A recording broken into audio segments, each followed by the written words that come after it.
Le principe de consentement des États hôtes dans le maintien de la paix fait partie de ce qu'on appelle les trois grands principes directeurs du maintien de la paix onusien, à savoir l'impartialité, c'est-à-dire que les casques bleus sont censés ne pas prendre parti au conflit,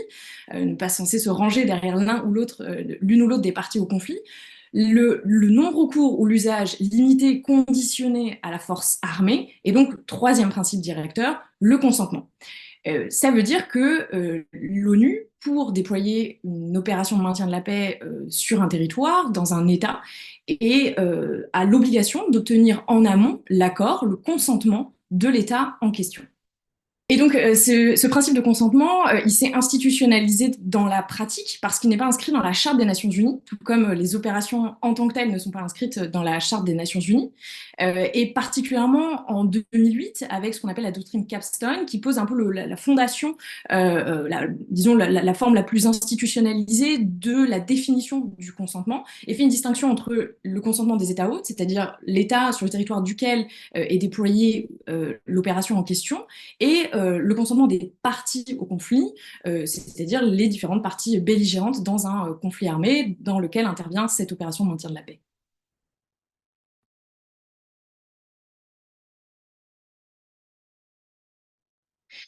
Et ben justement, parce que c'est un principe qui n'est pas inscrit véritablement dans le droit international contraignant, qui n'est pas inscrit dans la Charte des Nations Unies, ce principe est sujet à interprétation et la pratique est plus compliquée encore, je dirais presque que la théorie. Alors, on a quand même un texte juridique qui fait un peu office de référence du consentement de l'État hôte. C'est ce qu'on appelle le statut, l'accord sur le statut des forces armées. Mais c'est un texte qui est signé finalement après le déploiement d'une opération de maintien de la paix, après, pardon, l'accord d'une opération de maintien de la paix, et donc qui intervient légèrement après dans le processus de discussion. Mais ces accords-là, signés par l'État hôte, établissent un certain nombre de règles, d'accords sur la circulation des casques bleus sur le territoire en question, sur l'obtention de visas pour les contingents militaires et le personnel onusien en général, et donc fait un peu office de matérialisation, on va dire, de ce principe de consentement. Et pour le reste, c'est un peu le principe de consentement, là je paraphraserai Vincent Pouliot et Jean-Pierre Terrien, et c'est un principe qui est fait de bricolage institutionnel, hein, le concept de bricolage étant lui-même repris à Claude Lévi-Strauss, dans le sens où c'est finalement dans la pratique un peu quotidienne des négociations au Conseil de sécurité, au département des opérations de paix, que ce consentement est assuré et matérialisé en invitant par exemple régulièrement l'État hôte sur la table des négociations, à la table des négociations, je pense notamment au moment des renouvellements de mandat, des missions, des renouvellements annuels, en envoyant régulièrement le secrétaire général ou son représentant spécial sur le terrain de conflit du déploiement d'une opération en question. Donc c'est tout un tas de pratiques qui finalement font que ce principe de consentement, même s'il n'est pas inscrit véritablement dans le droit, est assuré tout au long de la durée de la mission.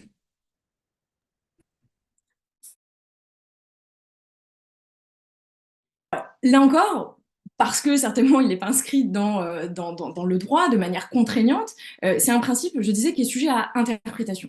qui est sujet à interprétation et qui est sujet à remise en cause. Et aujourd'hui, ce qu'on voit depuis 2020, hein, quelque chose qui s'accélère vraiment depuis 2020,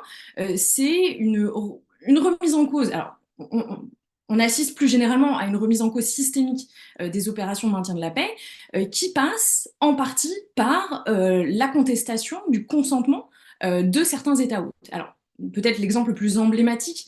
ici est celui du Mali, des autorités maliennes qui, en juin 2023, ont demandé au Conseil de sécurité le retrait sans délai de la MINUSMA, la force onusienne qui était déployée sur le territoire malien depuis 10 ans, donc une mission qui a été retirée à la fin de l'année 2023.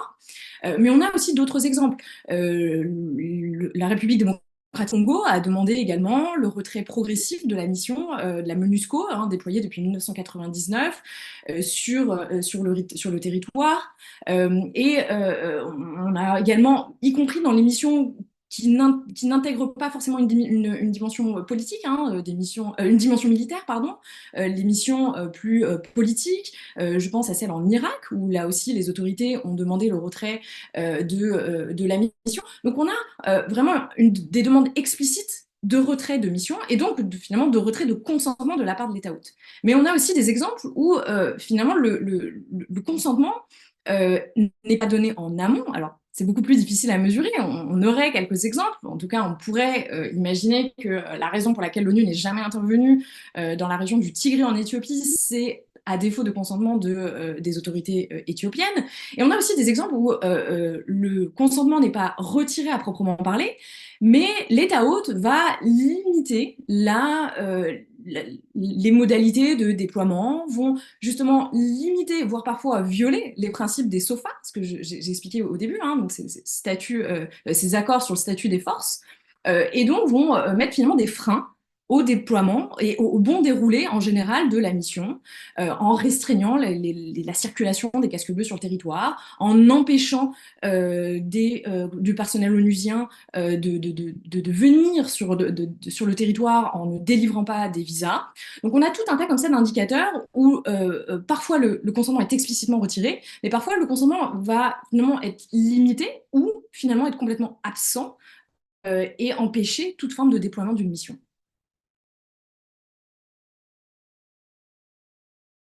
Alors, toute la difficulté, c'est que l'ONU n'y répond pas explicitement aujourd'hui. Alors, plusieurs hypothèses à formuler sur la raison de cette absence de réponse. La première, je le disais, il y a une forme de crise systémique des opérations de maintien de la paix. Il y a énormément de sujets à aborder, à réformer, des réponses à apporter. Et finalement, dans un souci de rationalisation de cette grande vague de réformes hein, qui s'est ouverte depuis quelques années sur le maintien de la paix onusien, on va se concentrer, les États hôtes et le secrétariat vont se concentrer sur les points qui font peut-être le plus consensus, qui sont le plus facilement abordables. Et je pense notamment à la question de la performance, où tous les États hôtes, globalement, sont à peu près d'accord sur le fait qu'il faut réformer les opérations de maintien de la paix pour qu'elles soient plus performantes. Deuxième hypothèse, c'est que l'organisation a un intérêt à laisser un flou d'interprétation, précisément parce que laisser une marge d'interprétation sur des concepts qui sont aussi parfois difficiles à cerner permet de moduler la pratique. C'est-à-dire que j'ai dit précédemment que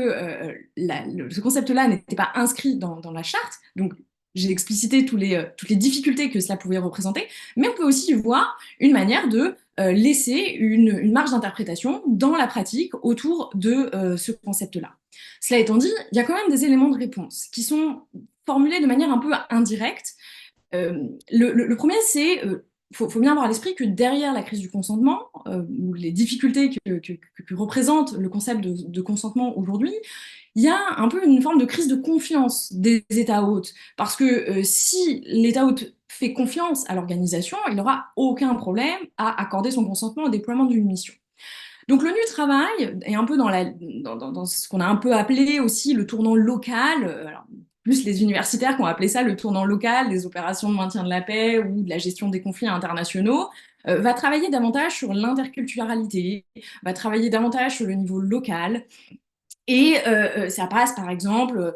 sur tout le travail de l'Organisation internationale de la francophonie, sur la promotion de la langue française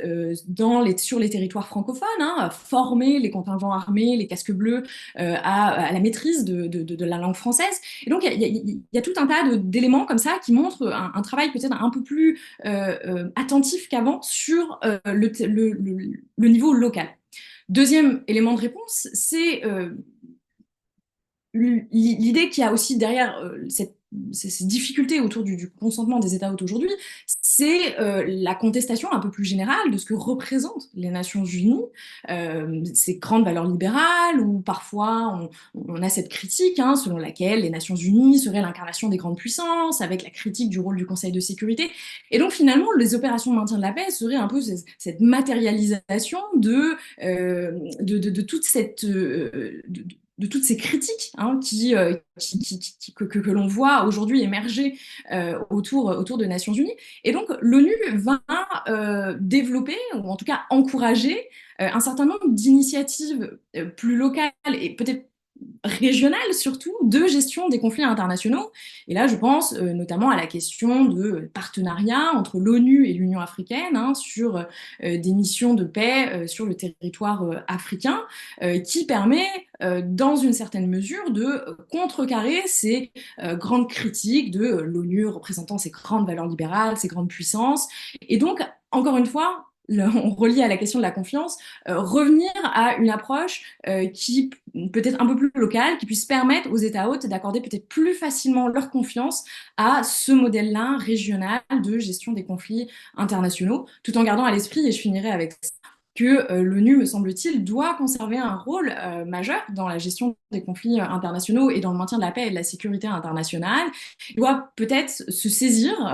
apporter une réponse qui soit claire, même si on comprend l'intérêt de ne pas y répondre explicitement, à minima, réunir les États membres, le secrétariat et les membres de la société civile pour essayer de trouver des issues possibles à cette crise du consentement des États hôtes que l'on observe autant au siège à New York que sur le terrain.